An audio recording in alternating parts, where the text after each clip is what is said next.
going fast and running the stop signs. So now that everyone has gone through the line, I want to welcome you and thank you for coming. And I'm surprised that when people heard free lunch, that there weren't just crowds of people coming to enjoy that. But I want to thank the Endowment Committee for planning this and organizing it, and our own Cole Lindsay for providing the brunch for us. And I am really thankful that you have all come to learn how we can each plan ahead to be able to leave a lasting and faithful legacy for others to enjoy, because I know what an impact and blessing legacy giving can make. I know how much difference the gifts that others have given already to First United have benefited our church, and we can't even name all the things that we enjoy that they have left for us. We're beneficiaries of their generosity and their willingness to plan ahead and include the church in their giving. For example, I just want to give you a couple of examples. Last year, we received the proceeds of one member's estate as an undesignated gift, which is the greatest gift that can be given. Due to the ongoing pandemic, the church was facing a serious financial challenge that was out of our control. And her faithful gift allowed the church to address its current needs to support our important ministries and make sure we didn't have to stop any or curtail any of the ministries that we knew God wanted us to continue, and also to invest part of that legacy gift for future needs. Another family's legacy gift was invested with the United Methodist Foundation and has provided the resources that we need on an ongoing basis to maintain and improve our facilities. And just in the 3 years I've been here, I've seen so many things we've been able to do that we needed to do due to that gift. Another legacy gift continues to provide financial support for our youth ministry so that future generations will continue to be introduced to Jesus Christ and grow them as young disciples. All gifts given with great love and faith for people that they would never meet, but who continue to be part of the First United family. If those wonderful people had not included their gifts in their estate planning, our church would have suffered in many ways, and we would not have been able to grow and thrive and in all the ways that we have and hope to in the future. So, as I said, I'm grateful to the Endowment Committee for planning this and bringing A.J. Thomas to speak to us. Let me offer a blessing for our food, and then Gary will introduce A.J. Gracious God, we thank you for your abundant blessings and the ways you allow us to be a blessing to others. Bless the food and the fellowship we enjoy around the table today. Help us to be mindful of the needs of others and to share our blessings, love, and friendship with them. In the name of Jesus Christ our Lord, amen. I'll just let you know we are recording this for other people to be able to participate. So watch your smile, you are on candid camera. Thank you, Karen. It's certainly my pleasure today to welcome A.J. Thomas. He's the Director of Client Relations for United Methodist Foundation of Western North Carolina. And a little bit about A.J. He joined the foundation in 2019. He says he's a pastor's kid, a pastor's spouse, and he is also a pastor himself and was ordained as an elder in the Western North Carolina Conference of the United Methodist Church in 2008. Prior to coming to the foundation, he served as founder and principal of Joyful Giving Group. Previously, he served pastoral appointments in Greensboro, Charlotte, and in Boone. Grew up in Niagara Falls, New York, holds degrees from Robert Wesleyan University and the Divinity School of Duke University. He is married to the Reverend Ashley Pickerel Thomas. They live in Charlotte with their 21-year-old cat, Paxton. Wow. I think he should be named Methuselah, actually, Paxton. In his free time, he loves to travel, tend their extensive flower garden, or swing a golf club. So, AJ, you have the floor, and thank you for being here. Thank you. Here.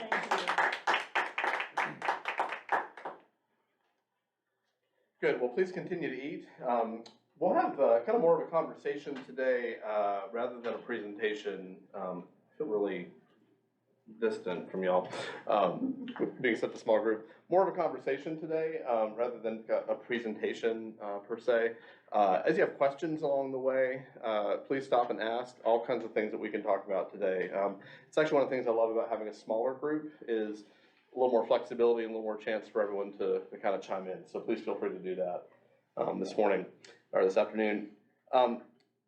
Thinking about the endowment and what an endowment is and kind of how it works, the image that comes to mind for me is it's a memory image from childhood. You drive up Route 19 up in western Pennsylvania. You get to the town of Fredonia. You go about a mile off Route 19, and behind a row of pine trees, you're going to come to a dirt lane. And if you turn up that dirt lane and go about a mile, you're going to pass under the biggest oak tree you have ever seen in your life. And that oak tree, that's the entrance into my grandparents' farm. And so that was always for us kind of the sign that we had gotten there, that we had arrived. And it's a big tree. It's a really, really old tree. I have no idea who planted that tree, why they put that tree there. The tree is at least as old as the house. The house was built in 1860. The tree is probably older than that. And I think of all of the family memories that we've made out under that tree, where we have, pulled up lawn chairs and sat around all afternoon telling stories, where Grandma would put out the biggest feast that you have ever seen, or as she called it, lunch.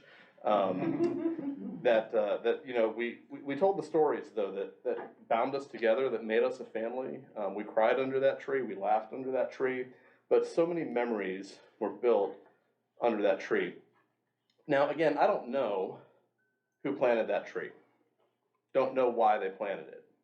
But I do know that our family benefited from someone else's forethought to put that tree there in the first place. And I wonder for you all, think for a moment about some of the trees that you have sat under, that you didn't plant, that someone who came along long before you did put there. You didn't have anything to do with it getting there, but you've been able to enjoy it. Think for a minute, just have an image, maybe a memory of a tree that you sat under. Well, this afternoon, I'd also really invite you to think about all the ways that this church has been a blessing to you.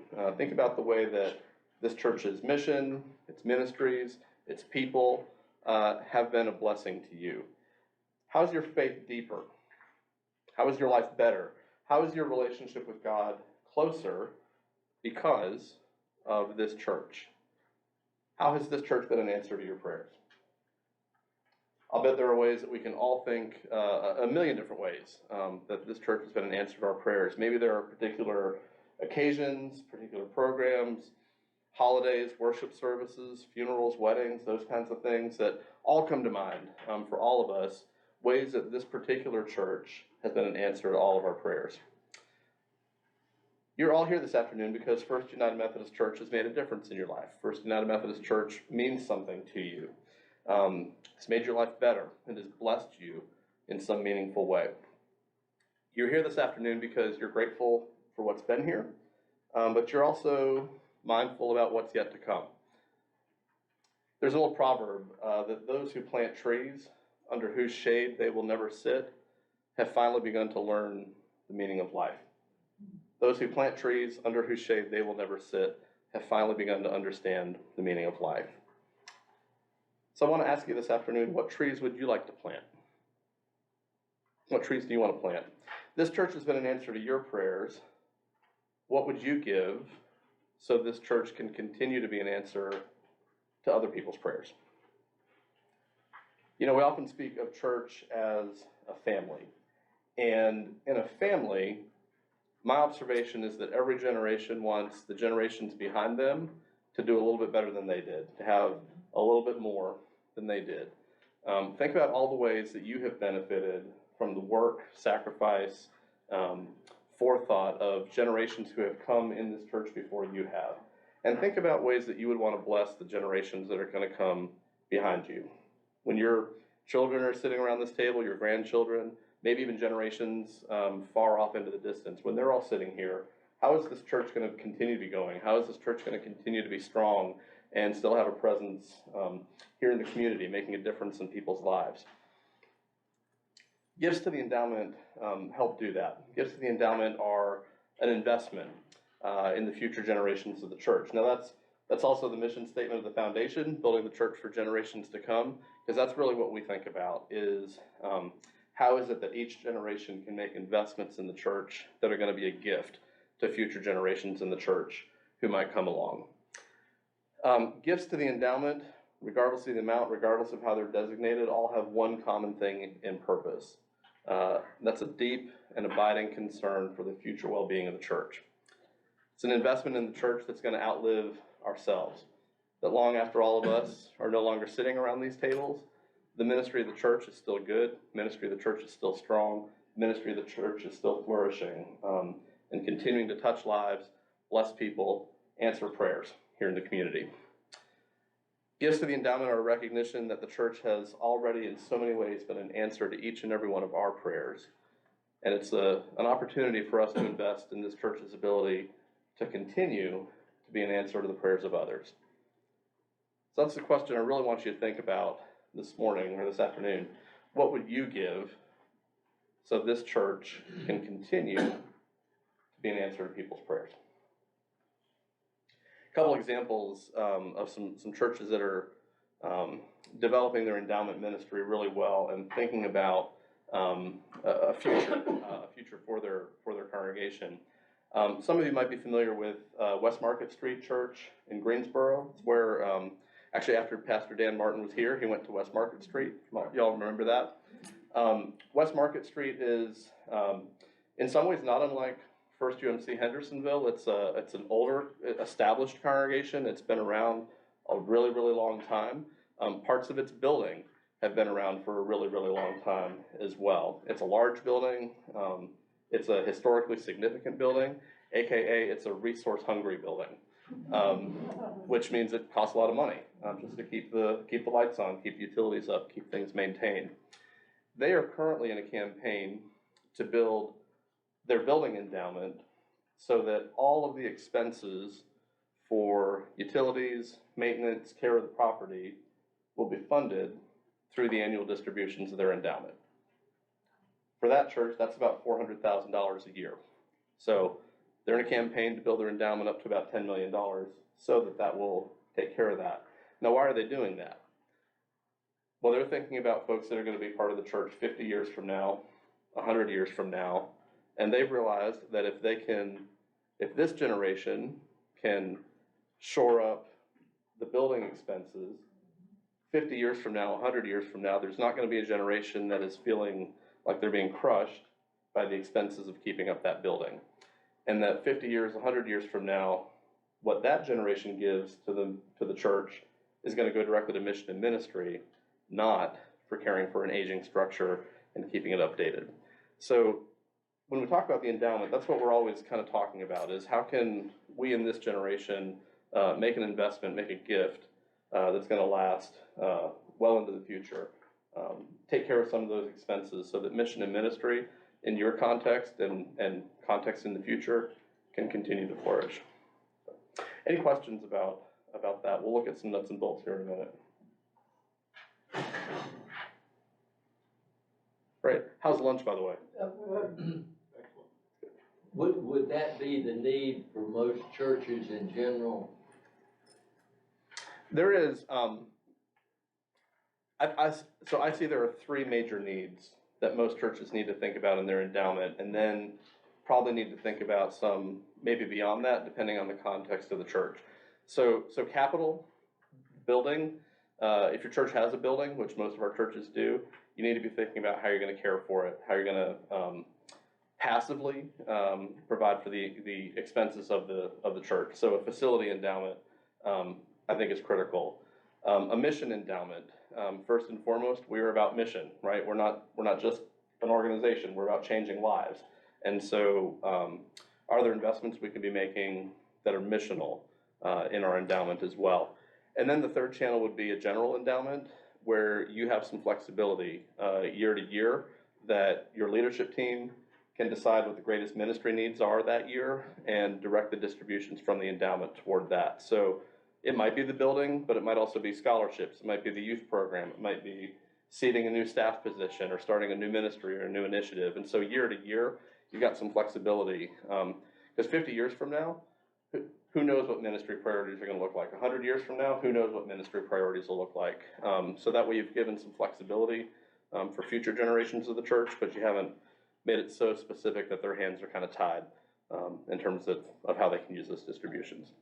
So I think one of the mistakes I see often is churches that will have really restricted endowments that are so restricted, it's really, really difficult for them to use them. That the criteria for distribution are so narrow, it's hard to qualify projects that might actually qualify for distributions from the endowment. So, hey friends. Sorry we're late. Yeah, come on in, come on in. Help yourself to lunch. Thank you. AJ, I'll give you an example of that here, that idea of very restricted and defined gifts. At some point in the past, someone gave a generous gift for tape ministry. Do you know what that is? Yes, so that we could make cassette tapes of our worship services to send to the homebound members. How many of you still use cassette tapes? It might have been for 8-track tapes, I don't know. But because, you know, it was so specifically defined, their gift, which they gave out of, you know, great love, has just been sitting there for a long time because we don't do that anymore. Yep. And, you know, even with CDs now and DVDs, most people live stream and, you know, whatever definition people might put on that, we've outlived it in a short amount of time. Yeah, I remember cassettes. Well, now, if I'm not mistaken, that shouldn't you be able to use it for the most next clearest or next closest thing as time goes on and be within the bounds of the endowment? So a lot of it can depend on if it's a restricted gift from a donor, how restrictive their gift instrument was. So if they left it with very strict parameters around how it can be used, a lot of times, yes, it is acceptable to use it in the manner most closely aligned to that. But depending on how some donors may have worded a gift instrument, and then if the church accepted it, it could present a problem to use it. So you would just want to be sure that there was some adjustments could be made to the closest use as time goes on, or Absolutely. however you phrase that. Yeah, and sometimes, I mean, it's just a little bit of coaching with the donor. When someone says, I've got X number of dollars and I want to give it to this cause, and you realize it's a little too specific, could you back out a layer or two? I see the intent of that is this is, you know, outreach ministry to our homebound folks. There are lots of ways we could do that that aren't tapes.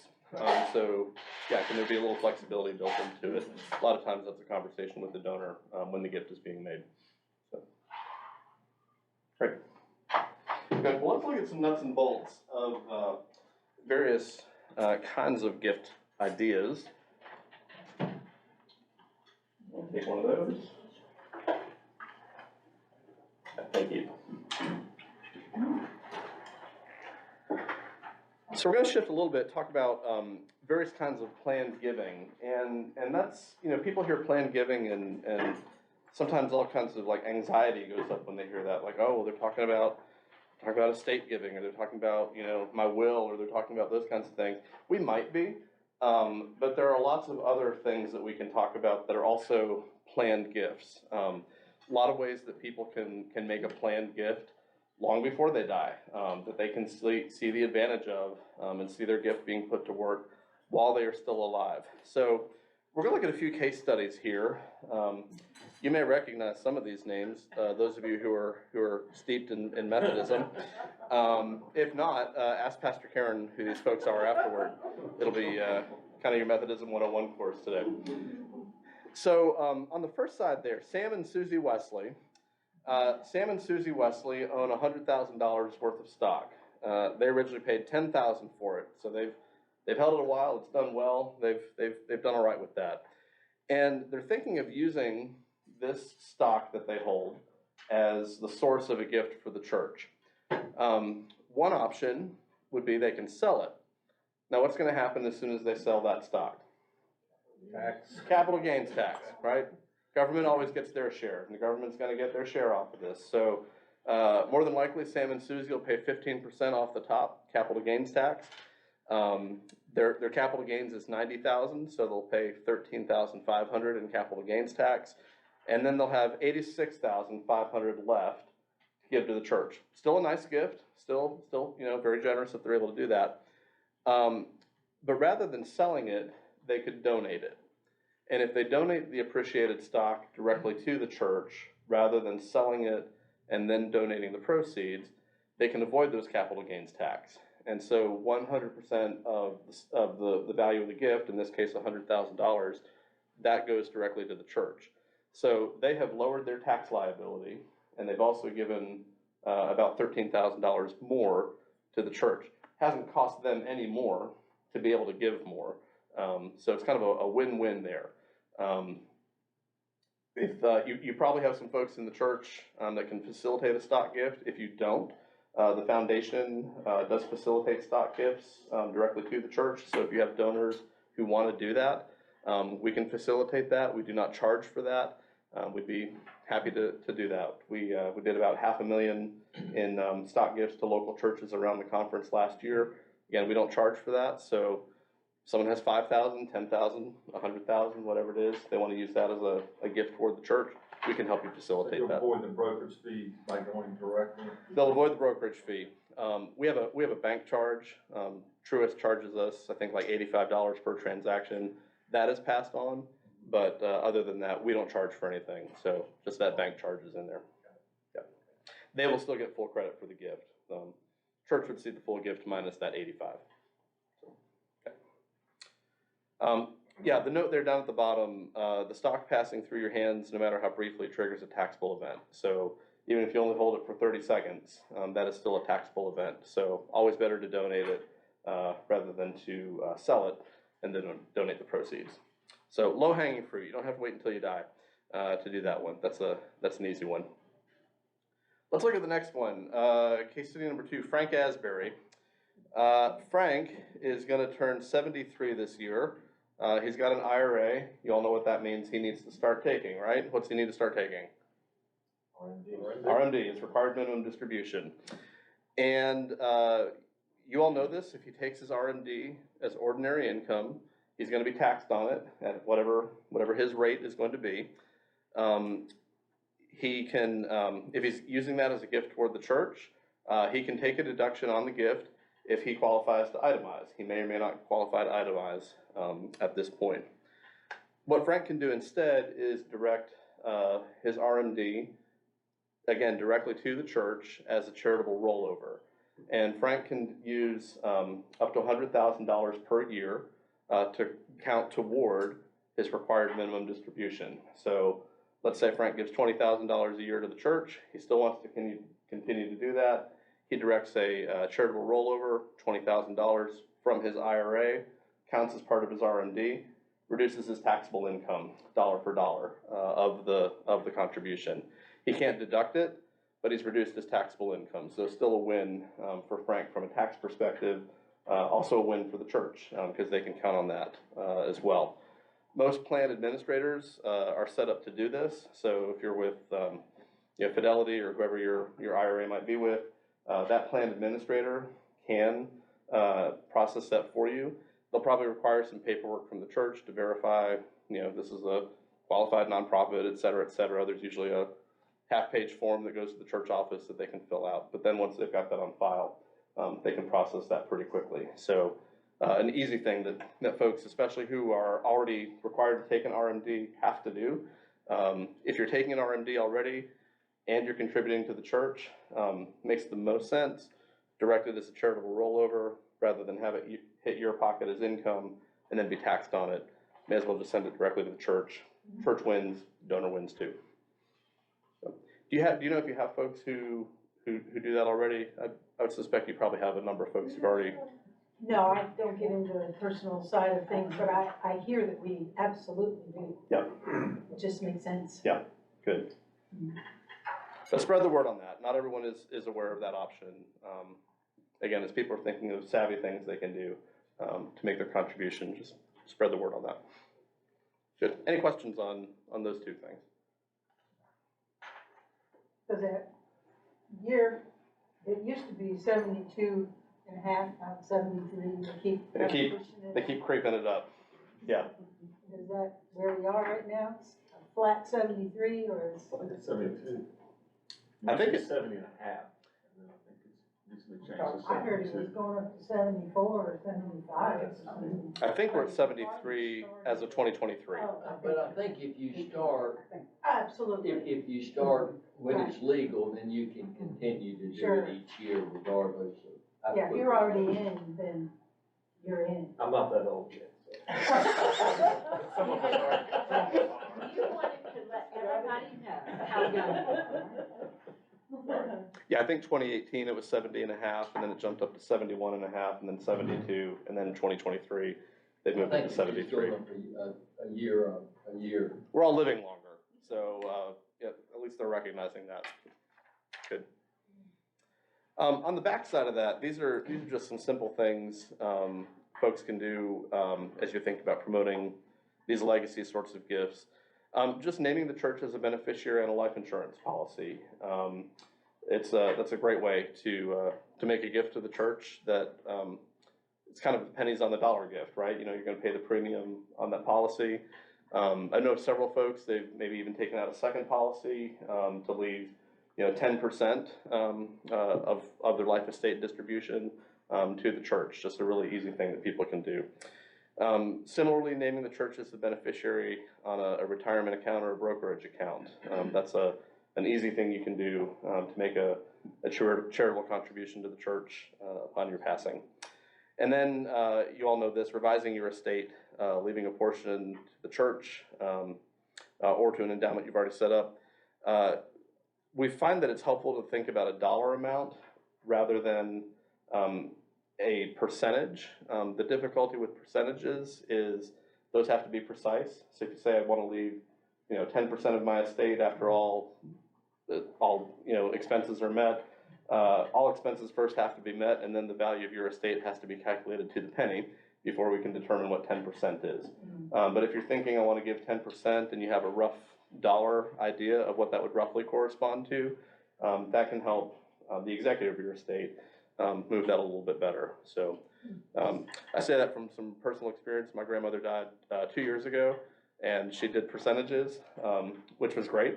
It was very generous of her, but with some real estate and some things that had to be settled and just took a while, it has taken us a while to be able to get the charitable distributions to her church and some of the other places where she wanted them to go. So just been there, done that. So I wish she had called me before she did all that, but she didn't do that.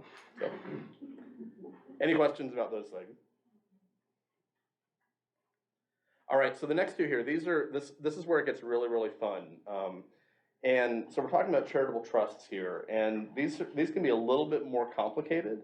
Often involves an attorney to help you get set up, but they can be incredibly beneficial. So let's take a look at the first one there, or number 3 there. Margaret and Thomas Cloak. The Cloaks called us. We've changed their name.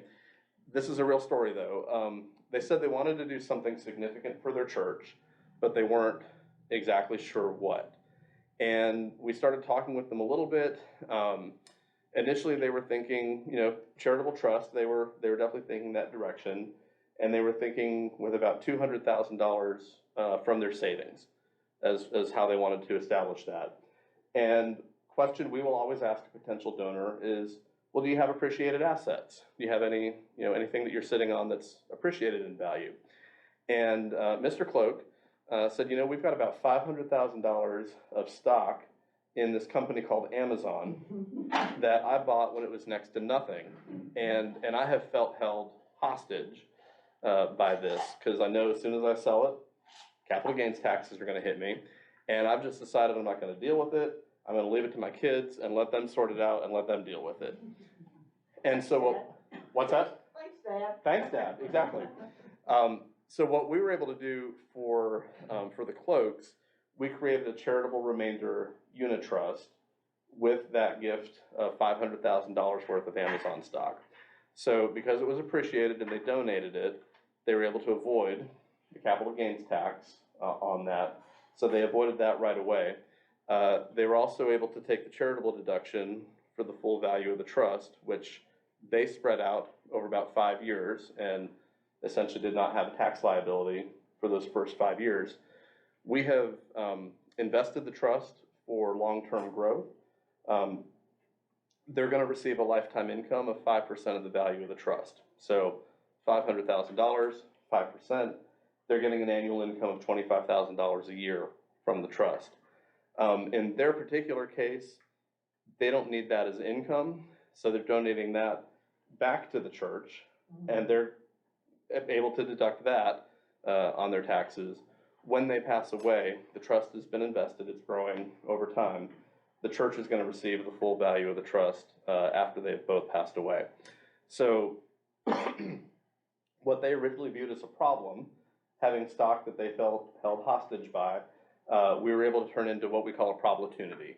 By creating a charitable trust with it, reduced their tax income or their tax liability, is providing them with income, and is going to provide a really, really generous gift to the church after they pass away. So we call that a win-win-win-win scenario. So these are neat. Charitable trusts are, they're really, really neat. I get excited about these. I don't know if you could tell. Yeah. Any questions about those?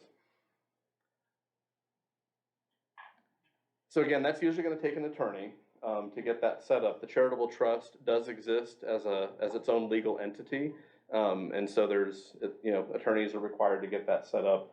They're a little more complicated. You can't just get on elawyer.com and set one of these up. But some really, really neat benefits for the donor and for the charities they want to support as well. Great. Well, let's look at the next one here, the final one, case study number 4, Sarah and Charles Westley. Karen got it, thank you. The Westleys are both retired educators. They have modest, adequate savings. They contribute about $5,000 a year to the church. They used to be able to itemize that, but now with the standard deduction being so much higher, they no longer itemize. And giving is still important to them. They still want to be able to do that, but they feel like the gift kind of disappears on their taxes because they're not able to itemize it like they used to.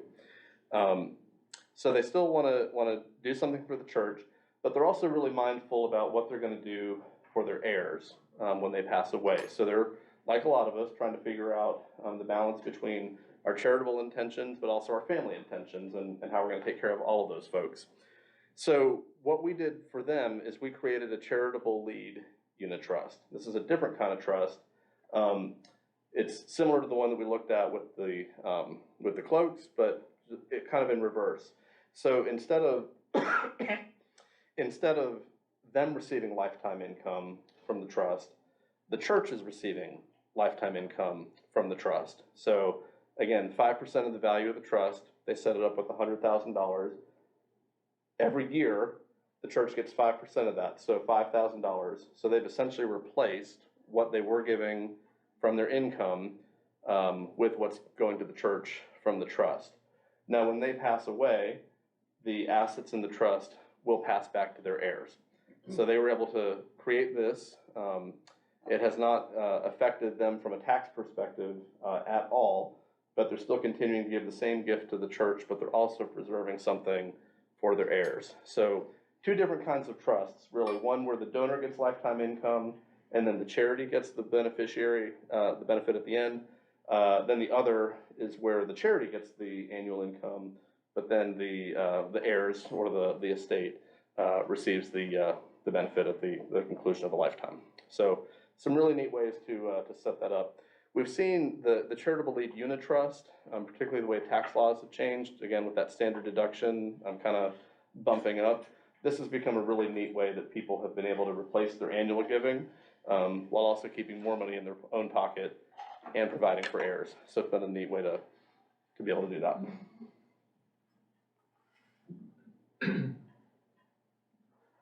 Questions about any of those things or other things related to gift planning or endowments that y'all would like to talk about?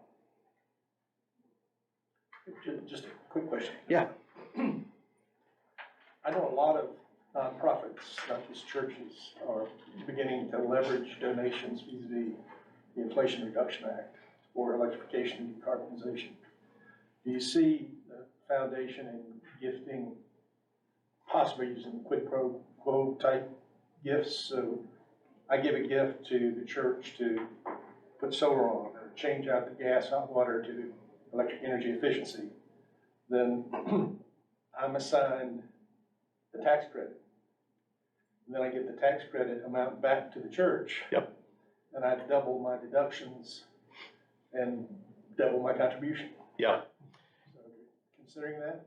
So we're not directly involved in that sort of a transaction, but I think it's a really, again, think about smart ways to do this. You're making the investment in the church's footprint, but you're also kind of double winning as a donor. So I think it's a really good strategy.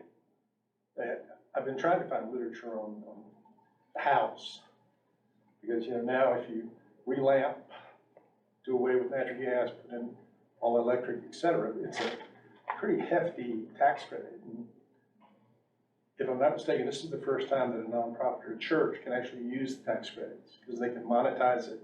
Correct. Sell it. Correct.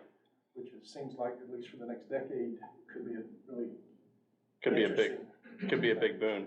Absolutely. And in turn, reduce operating costs. Absolutely. Yeah. So I sat next to Joe Donahue, thank you, this morning, who I had, he and I had some phone calls earlier about similarly, I mean, for churches, because I know y'all just have done your energy improvement project, and he's really trying to get that off the ground for smaller churches as well. And I think there's, especially with what's come through in the Inflation Reduction Act, there's a real opportunity to act on that right now. Yeah. Good. Other questions? Yeah. Last example that you cite is the $100,000 gift of stock. Does it matter if that stock or mutual fund is in an IRA, or then is that a different situation when you're back to the other? It, like all things, it depends. But it can be, if it is in an IRA or a retirement account, it can be leveraged into a charitable trust. Some of it's going to depend on the age of the donor and some specifics about their tax situation. So probably warrants a phone call and a sit down, but it can be done just depending on the circumstance of the donor.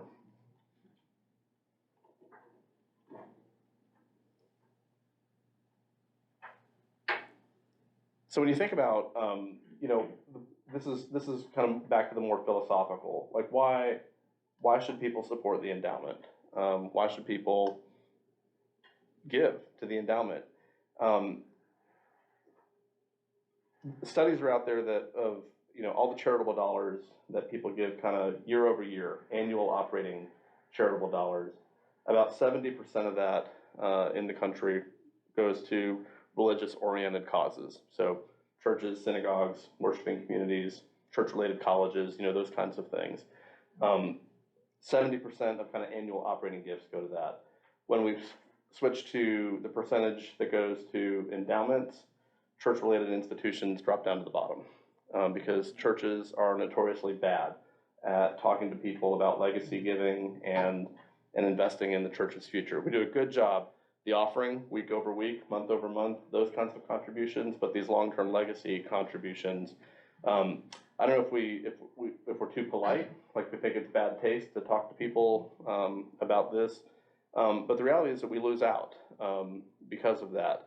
It goes to the university, it goes to the symphony, it goes to the hospital, it goes to the Humane Society, it goes to hospice, it goes to all kinds of great other causes.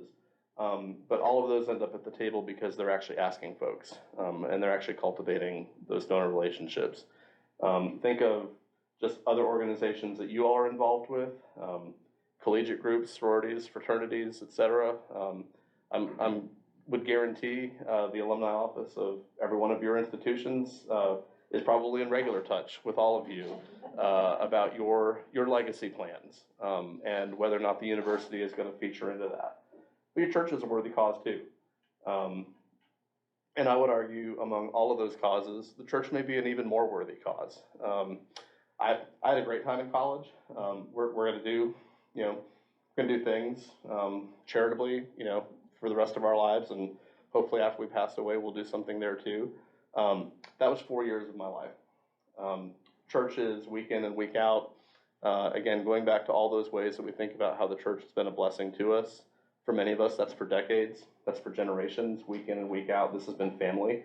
So of all of the causes that are at the table, I would argue that your church is the most worthy cause, and the cause that has had the biggest impact on people's day-to-day lives over a long period of time. So don't be shy about having these conversations with folks and putting information in front of folks about opportunities to give. Think about the vision of the church, think about the mission of the church. That's what you're asking people to invest in. Like we talked about at the beginning, we've all benefited from trees that other people have planted. Every time we make a gift to the endowment, it's a chance for us to plant a tree that other people are going to benefit from as well. And I would argue the most important tree that we can plant for them. Investing versus giving. It's an investment. Just a difference in wording, but it may have a different impact. Yeah. So that last example with charitable lead unit trust, that when both individuals pass away, then that's basically the end of the giving to the church, because everything else goes back to the heirs, right? From that particular gift instrument, that's correct. That's the end of it. Yep. Yeah, and with those, a lot of times we'll see folks kind of pair gifts where they might have a lead unit trust that's making that gift to the church, but then maybe they left the church in their will or life insurance where they're making a legacy gift as well. So that's, but yeah, that particular gift instrument, the gift to the church, would cease at the end of the lifetime.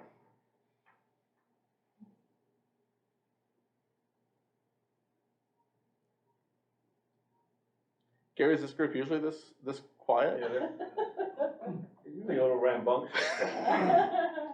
Start talking about investing, sometimes it gets a little quiet. Absolutely. It's a little more serious. Yeah. Let me share a personal situation that Jan and I had. We have a charitable remainder trust, which I thought, well, we must be really wealthy to have one of those. But one of the stocks we had is one of these stocks that appreciated greatly. We realized that as it grew and as we got dividends, it split and split again. There was a big tax crisis in our future. And interestingly, the mission of that particular company changed quite a bit, and it differed with what we wanted to be associated with. And I said, let's get rid of this thing. And our advisor said, put it in the charitable remainder trust, give some of it to the church, don't pay the taxes, and let the church worry about the moral of the particular company. And it was such a relieving idea for me, because I thought, I'm not dealing with this blanking company anymore. The stock's worth what it is, but now the church can have a portion of it. Absolutely. And they can Let's decide. just say it was a company that was very important in Florida, and kids love going there. Oh, I got you. Well, my experience is, thank you.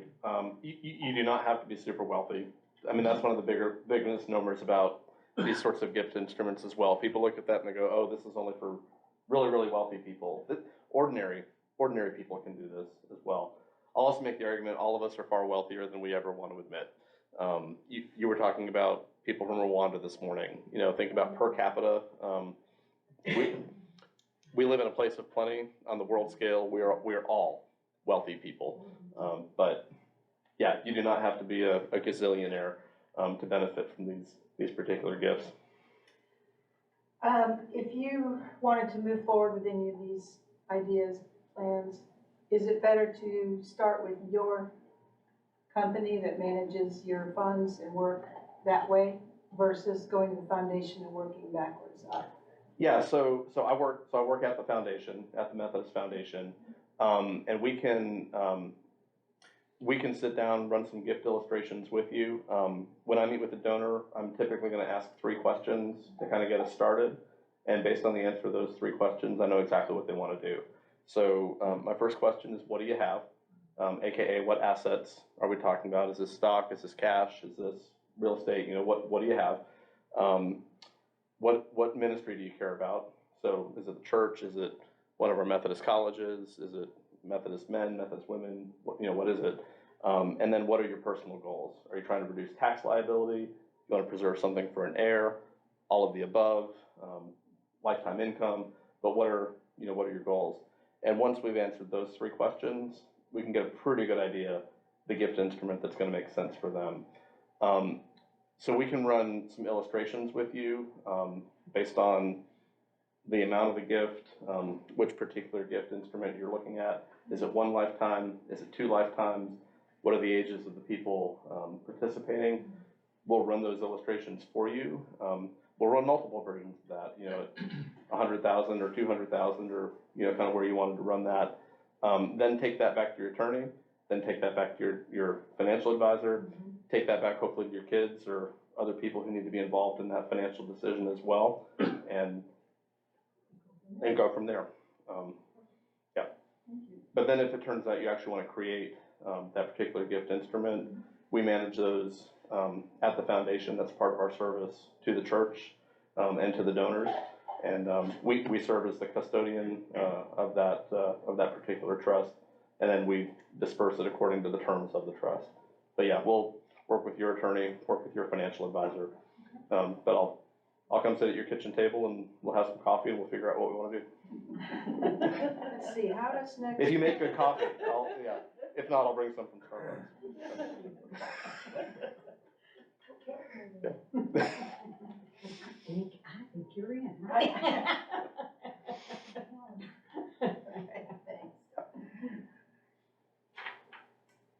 AJ, what's the best way for us to continue to share this information with the rest of the church members? Because I'm sure most people have no idea about these opportunities and aren't thinking about ways that they might benefit the church in ways like this, and would love to know all of this information. Absolutely.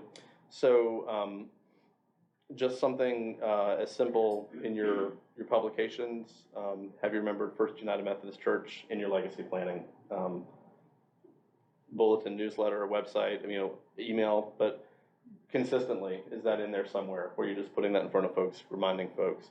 Those little blue brochures, we can make more of those available, just to have some educational pieces about helping people think about different ways to make these kinds of gifts. Additional lunch and learns, additional conversations, the recording that's being made, making that available to folks.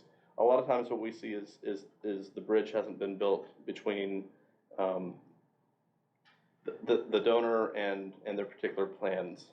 They don't know that some of these options are out there. They don't know that these are things they could do immediately that might have some benefit for them. So invite us back for another lunch and learn, meet with the senior group, meet with the leadership team. But then all of you, as you have conversations with folks who are, we're sitting down to redo our wills, we're thinking about our legacy planning. Hey, do you know about this? Do you know about this? Do you know about this? And/or you know about the foundation, they can help you with that. If you don't, you do not have to be an expert on planned giving, but you can call us to come and meet with someone who has an idea they want to do something significant, but they don't know what that is yet. And we can usually help them figure out what they've got in mind.